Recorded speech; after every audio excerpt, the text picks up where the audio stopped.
당신이 찾던 무서운 이야기 고비의 TV.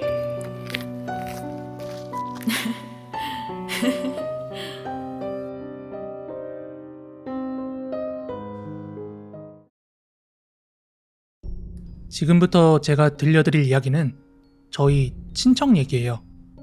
이모, 이숙댁 얘기인데 그 가족이 엄청 부유하게 잘 살고 그런 집은 아니었는데 엄청 평범하고 행복했던 가족이었어요.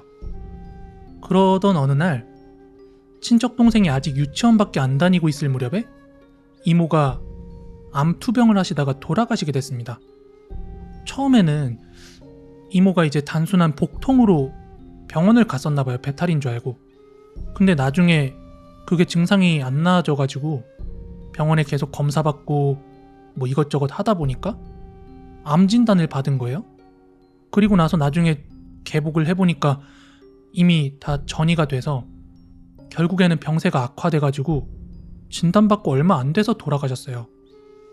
요즘에도 암이 굉장히 어려운 질환이지만 그때만 해도 지금처럼 의료 시스템이 좋을 때도 아니었고 해서 뭐 손 써볼 거 없이 돌아가시게 됐는데, 아무튼 그렇게 허망하게 이모가 돌아가시고 나서 슬픔에 잠긴 이숙이랑 친척 동생이 이제 둘이서 살게 됐어요. 당시에 살던 집이 지상이랑 지하가 걸쳐있는 골목집이었거든요. 2층짜리 3층짜리 그런 건물의 반지하층이 아니라 그냥 집 하나 있는 그런 주택 같은 집이었는데 지하랑 지상에 걸쳐있는 그런 구조의 집이었어요. 그리고 좁은 골목길이었는데 나열되어 있는 집들이 다 그런 집들이었어요. 그래서 그 집 가면은 걸쳐있다 보니까 집에 들어가려면은 이렇게 한 반층 정도 내려가서 집에 들어가야 됐거든요. 그래서 입구 신발장 있는데 이렇게 마루, 평상 같은 게 있어요. 거기서 신발 벗어가지고 신발장에 넣고 들어가는 그런 구조였는데, 아무튼 당시에 이숙이 택시기사 일을 하셨는데 그러다 보니까 집에 들어오는 시간이 되게 거의 대부분은 늦게 퇴근을 했어요.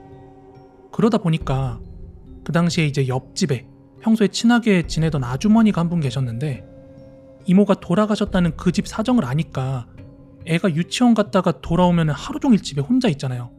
그러니까 이제 얘가 좀 친척 동생이 안쓰러웠는지 하루는 그 옆집 아주머니께서 이숙한테 아저씨 그 퇴근하고 돌아올 때까지 내가 애를 돌봐주겠다, 너무 고맙게도 그렇게 제안을 하시더래요. 그래서 좀 감사한 마음에 아이를 맡기고 일에 더 매진을 한 거예요. 어쨌든 홀로 애를 먹여 살려 하니까. 그런 중압감 때문인지 원래도 퇴근하고 돌아오면 되게 늦게 돌아왔는데 점점 더 퇴근 시간이 늦어진 거예요. 그렇게 하루가 되고 일주일이 되고 한 달이 되고 두 달이 되고 하다 보니까 그 옆집 아주머니께서도 계속 늦게까지 애를 봐주는 게 좀 부담이 되셨나 보더라고요. 근데 당시 이숙도 그 옆집 아주머니의 그런 분위기를 눈치는 채고 계셨나 봐요. 그래서 그냥 애 제가 직접 집에서 보겠다 이렇게 말씀을 드리고 더 이상 이제 애를 다른 집에 안 맡기고 아이가 집에서 지내도록 했대요. 애한테 뭐 게임기, 비디오 같은 거 잔뜩 쥐어줘 놓고는 집에서 생활하게 했나 봐요. 그리고 지금부터는 이제 옆집 아줌마의 시선에서 서술을 하는 거예요. 아무튼 자기가 애를 봐주겠다고 했는데 그게 계속 되니까 벅차서 아주머니께서 조금 눈치를 줬던 게, 애를 데려가고 나니까는 좀 아주머니가 미안했었나 봐요.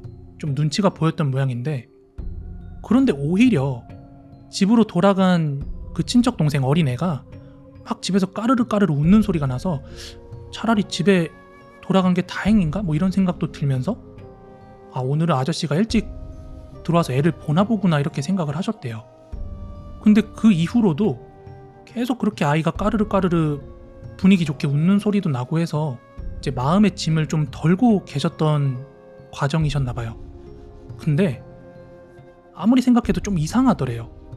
왜냐하면 아이가 막 까르르 까르르 웃고 있을 그 시점에 아저씨가 만약에 퇴근을 했으면은 택시가 집 앞에 있어야 되는데 택시도 없을 뿐더러 아니 너무 일찍 들어온 거 아닌가? 막 이런 생각이 들더래요. 보통 어느 시간대까지 일하는지 아니까. 그래서 한 번은 그 옆집 아주머니께서 이숙 댁에 직접 찾아오신 모양이에요. 근데 집에 가보니까 그 지상이랑 지하가 걸쳐 있다 그랬잖아요. 근데 애가 그 신발장 쪽에 나와가지고 막 신나가지고 웃고 있더래요. 그래서 뭐하고 놀고 있어? 아빠는 어디 갔어? 이렇게 물어보니까 애가 친척 동생이 아빠는 일하러 갔다고 하더래요. 그런데 그때 마침 이제 이숙이 들어오고 계셨고 집에 있던 아주머니랑 마주한 거예요. 이숙이랑 그 아주머니가. 오늘은 좀 늦게 들어오시네요? 이렇게 물어보셨대요. 그리고 지금부터는 이제 이숙이 저한테 해준 얘기인데 이숙이 말하길 저는 오늘 오히려 조금 평소보다 일찍 들어온 날인데요? 이렇게 말씀을 하셨나 봐요. 그러자 그때서 이제 아주머니께서 하시는 말이 요즘 보면 애가 맨날 까르르 웃고 있고 되게 신나게 노는 소리가 나가지고 일찍 퇴근하시고 애 보시나 보다 했다. 그렇게 생각을 했다. 이렇게 말을 하더래요. 그래서 이제 이숙께서 아니 뭐 그런 건 아니었는데 뭐 이렇게 뭐 이런저런 얘기를 하다가 아줌마는 돌아가셨대요. 그리고 나서 이제 집에 거실에 앉아가지고 이숙이 친척 동생한테 물은 거예요. 우리 누구누구 아빠 없는데도 잘 놀고 있었나 보네? 아유 착해. 이러면서 얘기를 했는데 그때 얘가 그러더래요. 동생이. 괜찮아. 엄마가 아빠 올 때까지 놀아줘. 이렇게 대답을 하더래요. 그때 이숙이 뭔가 뜨끔하더래. 뭔가 잘못됐다고 느꼈대요. 애가 지금 엄마 잃은 충격에 뭔가 잘못됐나? 흔히 말하는 망상이나 막 환청? 아니면 환영 같은 걸 보나? 귀신이라기보다는 그렇게 생각을 하셨나 봐요. 그래서 아직 애가 죽음이라는 개념을 잘 이해하기 어려운가 보다 싶어서 엄마는 지금 멀리 하늘나라에 가서 잘 지내고 있어. 엄마 하늘나라에 있어. 막 이런 식으로 얘기를 했는데 그때 친척동생이 그러더래요. 그 얘기 듣고 이숙이 너무 소름이 돋았다고 하는데 아니야. 아빠 없을 때 엄마 저기 마루에서 기어나와. 이숙이 그때 너무 놀래가지고 막 상담센터도 가보고 근데 상담센터나 이런 데 갔을 때는 애가 정신적으로는 문제 있는 게 하나도 없다고 그러고 그래서 애를 진짜 혼자 놔두면 안 될 것 같아가지고 그때부터는 동생 우리 집 맡겨줘가지고 키웠어요.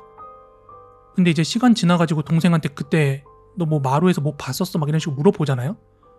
그리고 얘 그 당시 일 전혀 기억 못해요. 쇼츠에서는 엄마 시신이 마룻바닥 밑에 유기했다고 나오던데 그러니까 오래된 괴담들은요 여기저기 얘기가 퍼져나가면서 살이 덧붙여지고 바뀌고 그래요. 썰들이.